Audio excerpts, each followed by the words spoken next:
Moi, je suis arrivé le 1er mars 2020 Oui, en fonction ici. oui. Qu'est-ce qu'il y a eu le 14 mars? On devait ouvrir le jour, je crois, le jour là, c'était le jour où on ouvrait, c'est le jour où ils ont dit non, vas-y, on ferme. Et à l'époque, je sais pas si tu te rappelles, mais à l'époque, c'était genre peut-être une semaine, quoi. Oui. Donc, en fait, on était dans un truc de toutes les semaines de se dire, ah, On on était va dans ouvrir la semaine prochaine. l'inconnu total. On va ouvrir la semaine prochaine. Donc moi, je prévoyais toutes les semaines d'ouvrir la semaine d'après. Je faisais la mise en place tout seul, comme un pauvre con, en 2020, quoi. Ouais. Non mais, alors au final, on ouvre de mémoire le 15 juin pour refermer. Donc j'ai fait, tu vois, à peu près 3 mois de confinement tout seul, Pont-Aven, non? Ouais.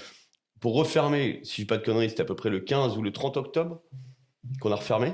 Je Et sais là, plus, là en fait. ça a duré jusqu'à juin. Donc là, moi, j'ai été confiné à l'époque, donc du 30 octobre 2020 jusqu'au 15 juin 2021. Ouais. Et là, par contre, bon, la belle histoire, c'est quand on ouvre au 15 juin 2021, il y a une étoile guide Michelin. Ça, c'est quand même pareil, tu vois, le côté à moitié, le verre à moitié plein. Oui, Le on en beau parlait côté. tout à l'heure. Ouais. Donc, ouais. Et du coup, comment tu l'as appris, ça, que vous décrochiez l'étoile? Ah, t'imagines, donc en plein milieu du confinement, on est quoi? On est de mémoire, on doit être en janvier ou en février. Donc la cérémonie est le lundi suivant. Là, on est le jeudi, je suis tout seul, en pyjama. Tu vois, à la maison, tu regardes des films. Non, mais tu sais ce que je veux dire. On a tous épuisé les séries Netflix. T'avais même pas le droit de sortir. Hein. Non. Les mecs ont inventé un truc, là, c'est français, ça. Hein. Mec, il fallait t'autoriser à sortir toi-même sur un papier au cas où tu te fais contrôler par la police parce que c'est dans la rue. Bon, Oui.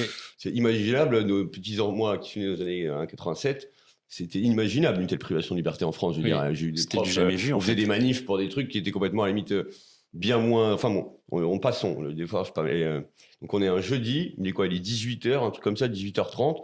Je reçois un coup de téléphone d'un numéro que je connais pas, qui donc c'est Forcément un numéro de Paris ou ouais. C'est un 06. Un 06. C'est un ok. 06. Et c'est une dame qui se présente en me disant qu'elle est secrétaire ou assistante de Gwendal Poulinec, elle travaille pour le guide Michelin. En fait, elle m'appelle pour me demander si j'ai FaceTime, parce qu'elle me dit que d'ici 1 heure, je vais recevoir un coup de téléphone de Gwendal Poulinec, et elle veut savoir si j'ai FaceTime, si j'ai un iPhone, quoi. Du coup, je lui dis oui, et du coup, bon, bah, t'es là, ok, bon, t'attends pendant 1 heure. Ouais. Après, bon, t'es comme un con, puisque t'en sais rien, tu sais pas, bon, t'attends comme un pauvre con pendant 1 heure. Et là, donc, je reçois un coup de téléphone d'un autre numéro que je connais pas, donc j'imagine que c'est... Et c'est effectivement Monsieur Gwendal Poulinec, c'était très solennel, tu sais, il était dans un espèce de bureau, un peu à la présidente de la République, mais avec les trucs derrière. Okay. Il me dit, de mémoire, il me dit en gros que les inspecteurs sont passés cette année, qu'ils ont estimé que la maison, le moulin de Rosmalek, obtenait une étoile Michelin lundi prochain. Donc là, on était jeudi. Et c'est quand même ouf aussi dans la vie. C'est un truc, c'est marrant quand même. Tu le sais, on te le dit, mais t'as pas le droit de le dire. Non, mais tu sais, Oui.